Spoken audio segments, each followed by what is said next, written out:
আমার নবী বলেছে স্বামী স্ত্রী এই রোমান্টিক সময়টাতে যদি একটা ঘন্টা যদি কাটাইতে পারে রে, তাহলে 1 বছরের নফল ইবাদতের সওয়াব দিয়ে দিবে। এরে যুবক, বউকে কষ্ট দিও না। স্বামী স্ত্রী যদি কিয়ামতের দিন কমপ্লেইন করে, তুমি যত বড় মোল্লা সাহেব হাজী সাহেব হও, নসিবই জুটবে না।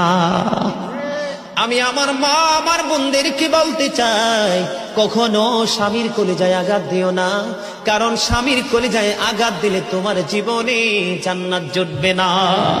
বন্ধুরে আমার, আমি আমার নবীর জীবন থেকে যদি আপনাদেরকে আরেকটা এক্সাম্পল দেই বন্ধু, এখন আমি আমাদের দেশে স্বামী স্ত্রীর মধ্যে গলদ আছে না নাই?